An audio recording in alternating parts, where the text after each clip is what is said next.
Hey guys, it's Alex with CrossFit Brobridge and CrossFit St. Landry. I'm going to be going over the notes and standards for WOD 3 of Summer League, which is called Beavis and Butthead. It's a little something different, so we just wanted to make sure we went over it in detail so no one is confused, hopefully. So it's as many points as possible in 20 minutes. Partner A will be rowing 500 meters. And partner B will be doing an AMBAP, as many blocks as possible. So what we've done is created a list of different prescribed movement blocks that you can perform, and each have a certain point value. So as you complete each block, you get that many points added to your score. So we have all of these here. And they're also listed on the handout that we gave to all the affiliate owners, so you have that available as well. And basically, so while partner A is rowing, partner B will just be chipping away at each block. You can repeat blocks, you can just do one block the entire time, you can do them all, you can't do none, you have to do at least one. But you can't move on from one block until you finish the previous. So what I mean by that is some of them, in order to complete it, you have to complete multiple reps of that movement. For instance, 10 push-ups. In order for you to complete that block, you have to complete all 10 push-ups before you can move on to the next thing. As soon as partner A is done with their 500-meter row, time is up. Partner B must stop wherever they are, so it's going to be important that you guys are communicating with each other so that you can make a wise decision about what block to finish off with so that it counts towards your score before the 500 meters are up. You guys would switch, and we would just keep on in that fashion until the 20 minutes are up. Judges, you'll have a scorecard. Each block will have a good bit of room for you to mark tally marks for every time that particular block is completed. Then you can multiply however many tally marks you have by however many points that block is worth, and then add them all up for a total score. So there's quite a bit of movements. I'm going to be going over each of them individually, so just stay tuned. Hey guys, so the standard for the push-ups, we're going to start with our arms fully locked out, lower in one coordinated movement until our chest touches the floor, and then immediately press back out to full lockout. At no point can any part of the body rest on the ground, so these, I guess, would be considered what you call touch and go reps. So as soon as that chest touches, we're going to be pressing immediately back out until our arms are fully extended. So I'm going to demonstrate what that looks like.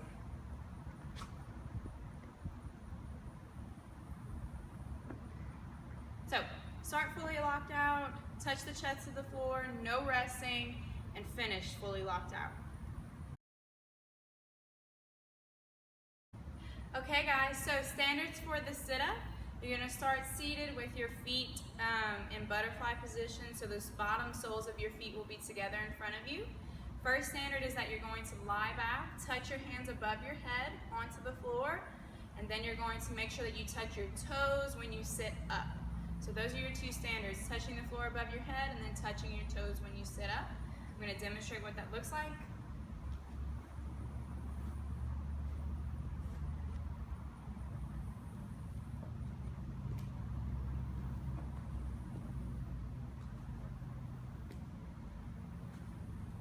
So make sure you get those things done, make sure your soles of your feet are together, and you'll be good to go. Okay guys, so for the rope climb, you can use any technique, any method you like to get up the rope. You just have to make sure that at least one hand makes contact above the 12-foot mark, and then that you show control past the 9-foot mark. You can use tape, whatever your affiliate likes to use to designate heights is fine. Just make sure that those two things happen in order for that 12-foot rope climb to count. Alright guys, so for the muscle up portion, you can choose to do either bar or ring. All of the same standards will apply for the most part. So at the bottom, arms need to be fully extended. The feet can't rise above the apparatus, whether it's the rings or the bar, during your kip. You have to pass through some sort of dip position before you block out. So on either top of the bar, top of the rings, we need to make sure that you show full control and full lockout of the elbows before you continue on into the next rep. So I'm going to demonstrate both of those.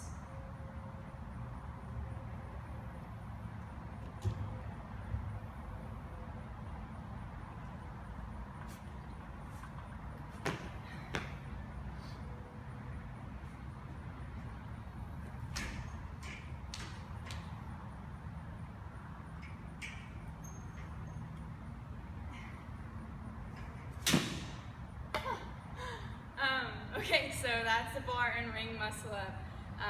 Have fun with those. Okay guys, so there's a lot of different pieces to go along with the dumbbell pistol thrusters. So it's a lot of combining the same standards of the pistol with the thruster. So just bear with me, I'm going to cover each of those points. So you can choose to have your dumbbell on either side of your body, regardless of what leg you are completing the pistol squat on. So I'm going to choose to rest this dumbbell on my right shoulder with my right leg. I must start fully extended with the opposite leg suspended in the air, extended out in front of me. So you can't have both feet on the ground as you start to lower and then you raise one leg up. So fully extended with the leg suspended in air. Then, just like in the thruster, just like any other squat or pistol, the hip crease has to be below the top of the knee at the bottom of the pistol squat before I can start to make my way back up. Once I have, there's no turning back, so there can't be any pauses on the way up. You have to finish the movement with the dumbbell fully extended overhead, or else that rep will not count. So one continuous motion upward. We need to finish fully locked out, showing control, locking out the elbow, the hip, and the knee before that leg can rest on the floor, and you repeat on the opposite side. So I'm going to demonstrate what that looks like.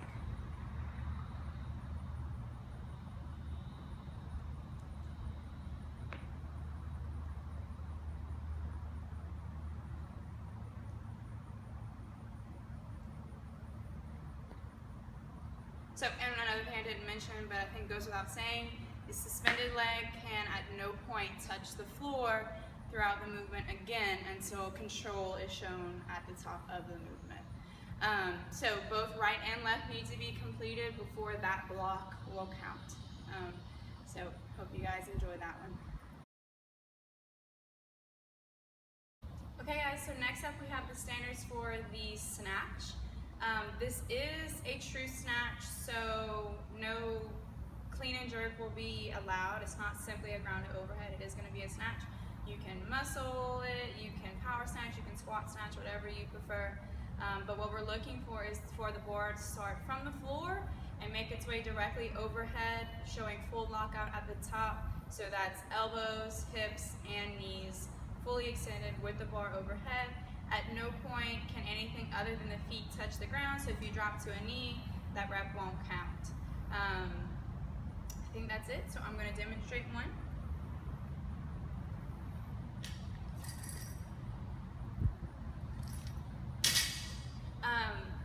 The bar cannot bounce, or you can't catch it on the bounce. You can do touch and go reps, but the bar has to be settled at the floor before you can go into the next one, so there's no bouncing off of the ground. So that's your snatch. Alright guys, so the standards for the clean are a lot like the snatch. Our objective is to get the bar from the floor to our shoulders in one fluid motion. You can muscle clean, you can power clean, you can squat clean, whatever you prefer. Again, no other part but the feet can touch the floor, so if you do drop to a knee for whatever reason, that rep won't count. Again, no bouncing the bar off of the ground, no catching the bar on the bounce. Touch and go is allowed, but again, you can't bounce the bar off of the ground.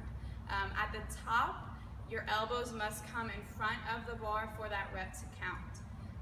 So I'm going to demonstrate one.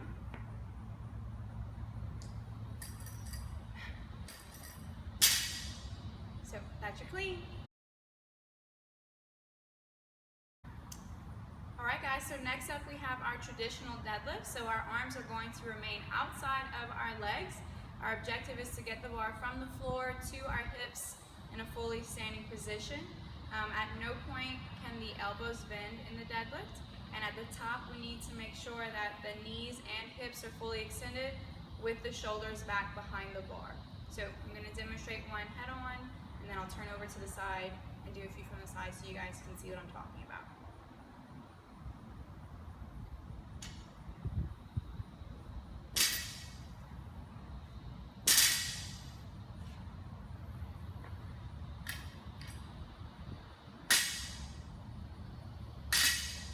So much like the clean and the snatch, bouncing the bar off of the floor won't be allowed, neither will catching the bar off of the bounce.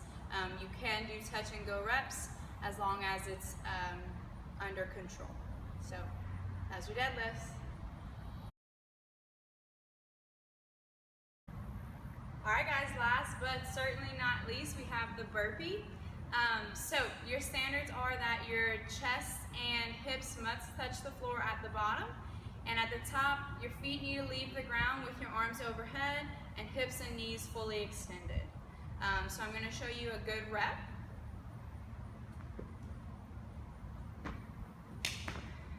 I want to cover one that I see a lot that I want to make clear would be a no rep. And that's basically keeping the chest over the hips, bringing the arms overhead and bringing the feet off of the floor, but at no point in time bringing the hips all the way through. So it looks something like this. That would be considered a no rep. So judges, make sure that the chest or the shoulders are coming back over the hips. Hips are coming through when the feet are leaving the ground and the arms are up and overhead. And that's your burpee.